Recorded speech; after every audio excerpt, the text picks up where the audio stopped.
Sayo sa buntag niadtong adlaw nga Miyerkules, September 13, nagtapok dinhi sa Plaza Sugbo ang mga kandidato alang sa taliabot nga barangay ug SK election, kauban ang Philippine National Police, Armed Forces of the Philippines, Commission on Election kun COMELEC, Department of Interior and Local Government, DILG Cebu City, Philippine Coast Guard ug uban pa alang sa Unity Walk diin gibaktas nila ang Plaza Sugbo paingon sa Plaza Independencia.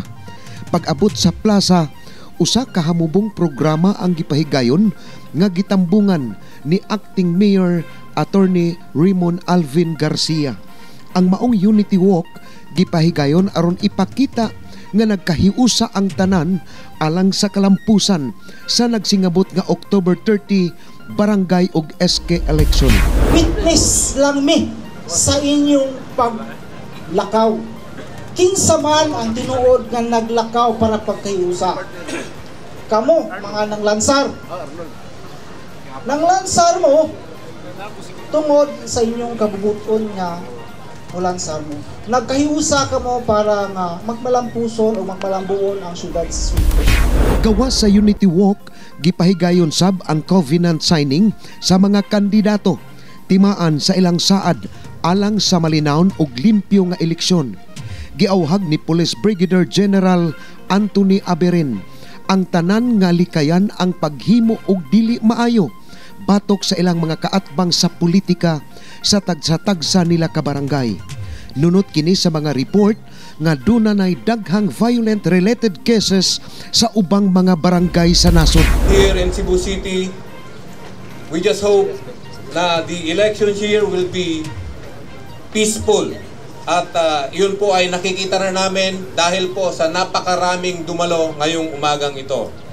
Habang kaninang naglalakad ako at nakikita ko yung sinag ng araw, ngayon nakikita ko na rin po sa inyong mga mata ang inyong enthusiasm para magsilbi sa inyong mga kanya-kanyang barangay at pamayanan.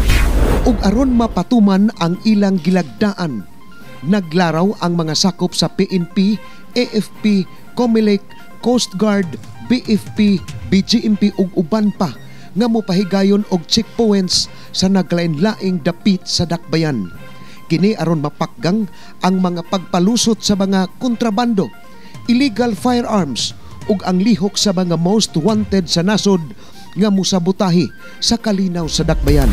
Ito po ay bahagi ng aming preparasyon para po sa isang ligtas at payapang eleksyon. So huwag po kayong mababahala. At sana po atin pong suportahan ang lahat ng ginagawa ng ating PNP at saka Armed Forces of the Philippines para sa ganon, at the end of the day, pagkatapos po ng eleksyon ay masasabi nating ang Cebu City ay isa sa mga pinakapayapa at peaceful na lugar kung saan idinaos po ang ating eleksyon. Hinuon gipahibaw sa PNP ug COMELEC ngadto kang Acting Mayor Raymond Alvin Garcia nga walay barangay dinhi sa dakbayan nga gipaubos sa area of concern, butang nga gikalipay kini sa acting mayor sa dakbayan. Sa iyang mensahe, gibalik lantaw ni Garcia ang iyang kaagi kaniadto dihang nagpapili sab siya sa posisyon.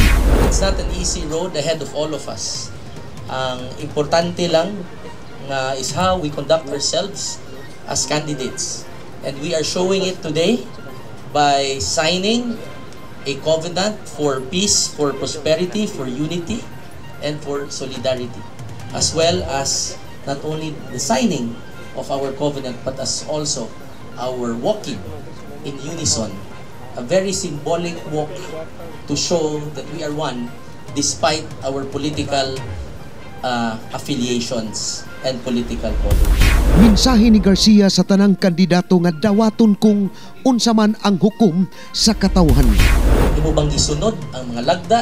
Imo bang gisunod ang mga balaod sa pag-conduct nimo sa pagpangampanya? Sometimes our credibility and integrity is not shown in the results of the election, whether we win or lose, but we see it on how and when we conduct ourselves, especially during the campaign and the election day itself.